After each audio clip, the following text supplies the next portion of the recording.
We would now like to welcome our very first speaker, Emily Hilton. Emily is a Jewish organiser, commentator and strategist. She co-founded NAMOD, British Jews Against Israeli Occupation, and sits on the advisory committee for the Centre of Jewish Non-Violence.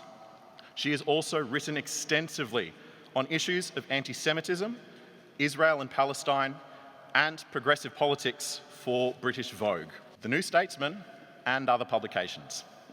Emily has organised flights and had plans to join us in person. However, she does now need to join us over Zoom.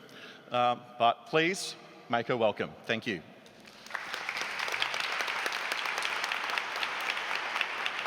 I want to begin today by saying that I'm here as a Jew in solidarity with Palestinians and against the genocide in Gaza.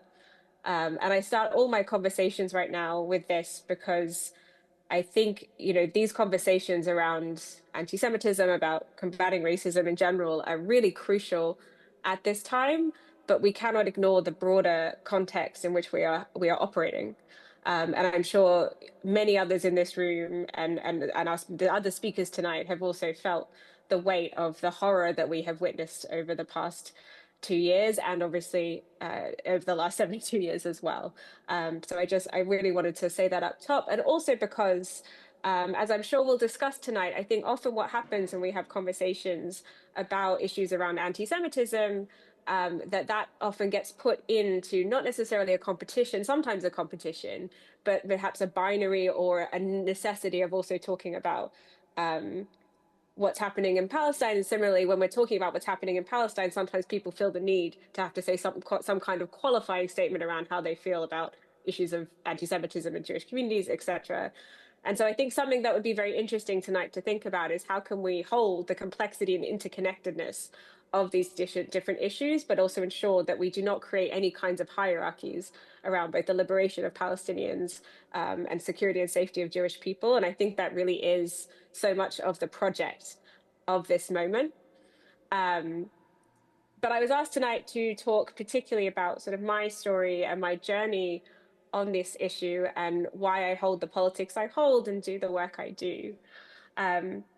So I'm going to start from the beginning around where I grew up and how I grew up, and then I'm going to talk a bit about my public work around sort of building out Jewish anti-apartheid movements and organizing, and then also talk about how I see the ways in which anti-Semitism and this issue of fighting anti-racism fits into that. So I grew up in Sydney in the 1990s in a pretty standard Jewish home and community. I am the grandchild of Holocaust survivors on one side of my family, and the grief and violence and there's trauma of what they lost through the Holocaust was really the wallpaper of my childhood. And it was their stories that really drove, even when I was a young person, a real desire to be part of building a better world, and a real sense of justice and commitment to human rights. So, for example, when I was 9 years old, I sat in the kitchen with my mother as we called and were patched through to the captain of the Tampa ship and told her that we hoped that the asylum seekers on board would be allowed to arrive safely in Australia, and what a disgrace the Howard government was for his treatment of them. I was also banned collectively from celebrating Australia Day. It was only ever Invasion Day in my household.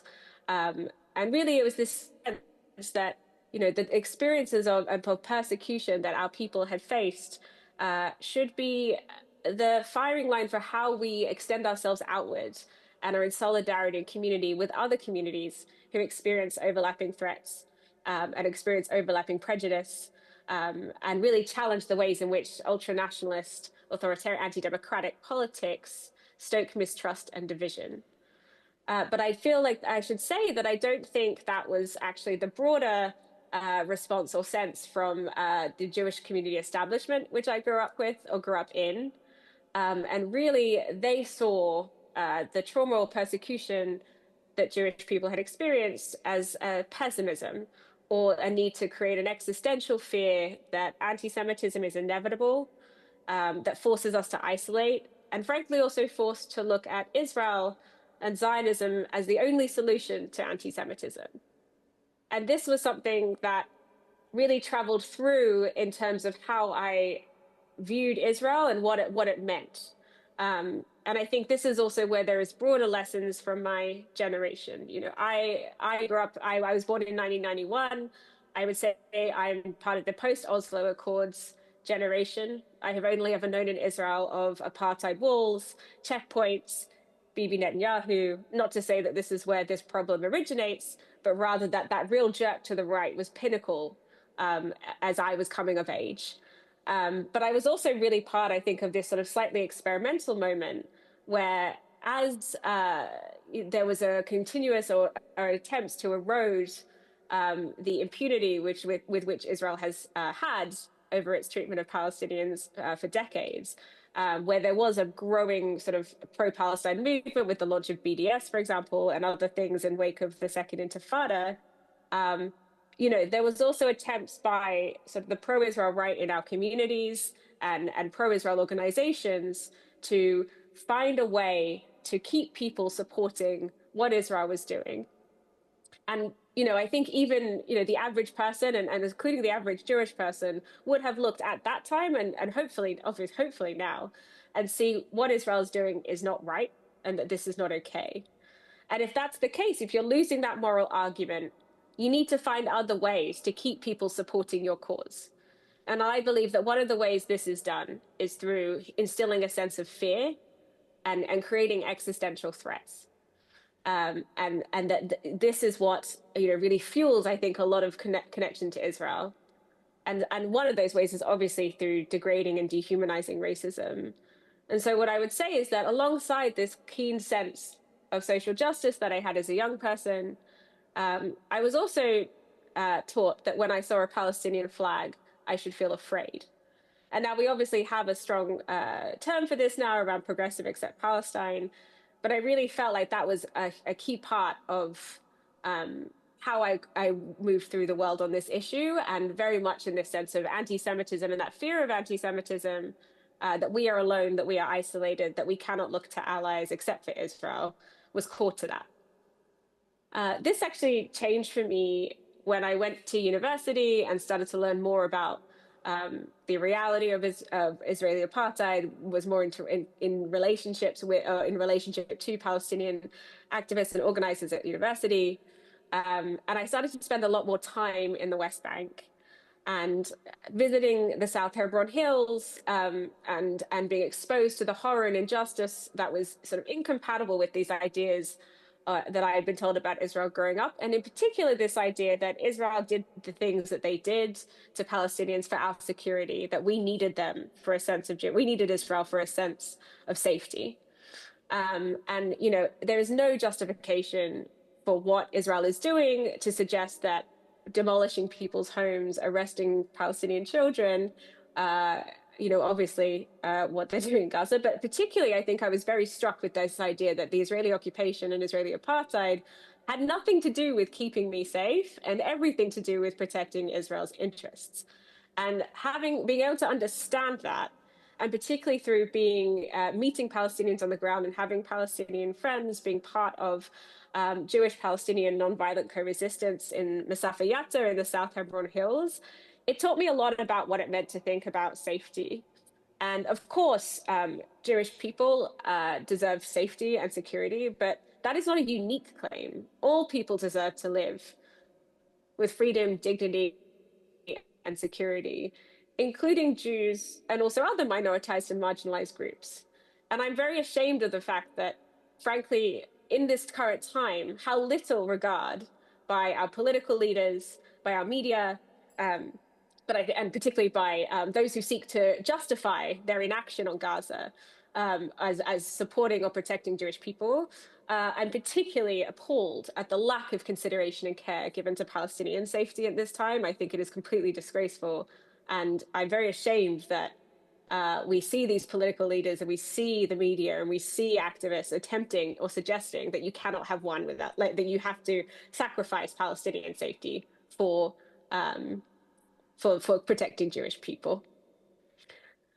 So all this to say is that that doesn't mean that anti-Semitism doesn't exist. Of course, it absolutely does. And I think particularly in the last 2 years, a lot of Jewish communities are feeling very vulnerable.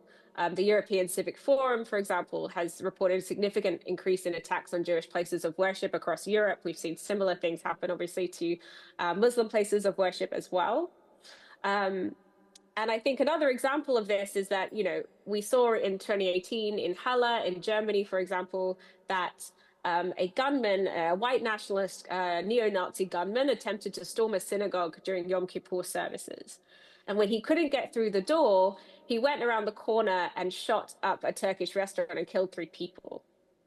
And this example is very illustrative because it shows that one of the reasons why I think it's important to fight anti Semitism as part of a broader struggle against racism is not only because anti Semitism in and of itself is horrendous and deserves to be addressed, but also because it is a precursor for violence against other communities in many, both historically and contemporaneously. It's not a coincidence that we're seeing increasing attacks on both Jewish and Muslim places of worship.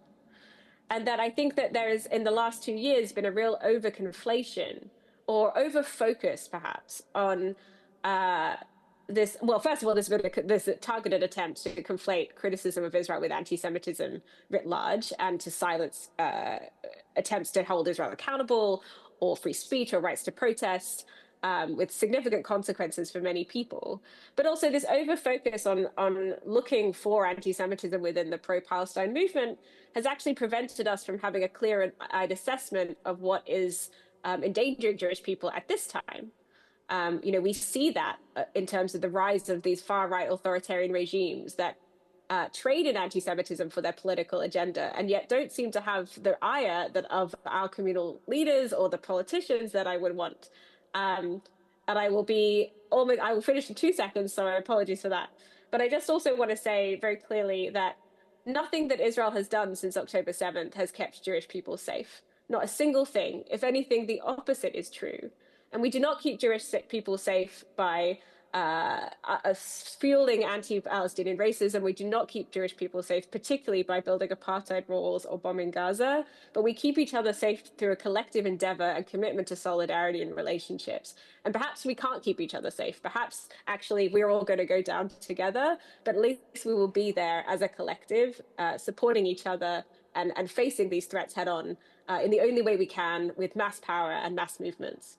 So thank you very much. It's really wonderful to be here.